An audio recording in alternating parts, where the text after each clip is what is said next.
लगे कि हमने कोई घोषणा नहीं की। उत्तराखंड में फ्री बिजली देने का करंट सियासी रूप में फैल गया है। कभी ऊर्जा मंत्री हरक सिंह रावत 100 यूनिट बिजली फ्री देने का वादा कर रहे हैं, तो कभी आम आदमी पार्टी उत्तराखंड में 300 यूनिट फ्री बिजली देने का जनता से वादा कर रही है।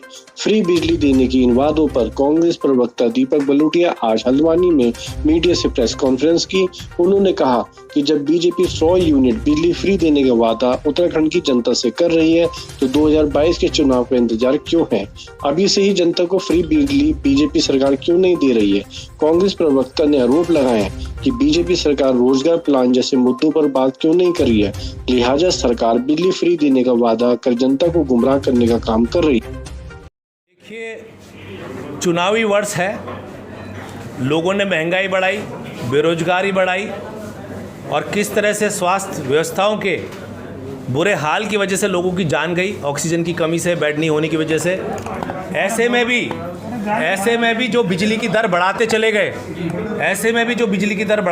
गए, वो आज मुफ्त बिजली देने की बात कर रहे हैं।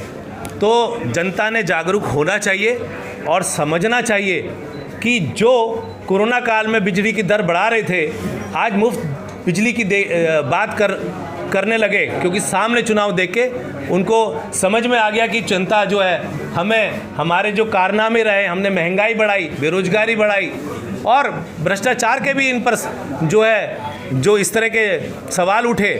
कुंभ मेले में आप देखिए, जो जांच की बात को लेके बात आई, पूर्व मुख्यमंत्री वर्तमान मुख्यमंत्री पूर्व मुख्यमंत्री में आरोप लगाते रहे। और सबसे बड़ी देन जो इस उत्तराखंड में भाजपा सरकार की है कि इन 5 वर्ष अभी पूरे नहीं हुए, 3 मुख्यमंत्री आपने इस राज्य को दिए, और जिसकी लगाम दिल्ली से चल रही थी, और दिल्ली से तोहफे के नाम पर मुख्यमंत्री दिए जा रहे थे, ग्रीन बोनस नहीं दिया जा रहा था। रैणी तपोवन आपदा में जबकि लोग 250 लोग लगभग वहाँ जब फंसे हुए थे, कई लोगों की जान, 250 लोगों की लगभग जान चले गई, तो आपने कोई सहानुभूति इस उत्तराखंड राज्य के लिए नहीं दिखाई। तो आपका चेहरा बेनकाब हो गया है। जैसे आपने 15 लाख की बात कही थी, उसी तरह आप बिजली और पानी का मुफ्त जो झुंझुना लेके आ रहे हैं। हमें बिजली पानी नहीं चाहिए, हमें रोजगार चाहिए, महंगाई आप कम करिए, हमें अच्छी शिक्षा चाहिए, हमें स्वास्थ्य सुविधाएं चाहिए।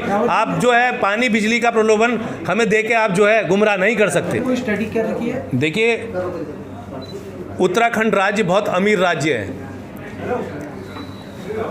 प्राकृतिक संसाधनों से हम बहुत भरपूर हैं। आवश्यकता है उसको विकसित करने की, और उसको विकसित करने से मैं आपसे ये कहना चाहूँगा, यदि मेरे बगीचे में आम लगे हुए हैं और 100 पेटी की पैदावार हो रही है, तो क्या 2 आम की पेटी मैं नहीं ले सकता उसमें से? मुझे बाज़ार से खरीदने की क्या आवश्यकता है? तो 98 पेटी हम अन्य राज्यों को भेजेंगे, बाज़ार में बेचेंगे, लेकिन प्रोडक्शन को बढ़ाकर, क्योंकि हमारे पास नदियां हैं, हम हाइड्रो इलेक्ट्रिक पावर प्लांट्स हम लगा सकते हैं, हम हवा से भी बिजली को पैदा कर सकते हैं, और इस तरह से हम प्रोडक्शंस बढ़ा के लोगों को रोज़गार दे सकते हैं। रोज़गार देने के बाद उस बिजली को हम बेचने के बाद तो हम अपना थोड़ी खरीदेंगे। जब हम खुद प्रोडक्शन करेंगे तो हमारे लोगों को उसका लाभ मिलना चाहिए।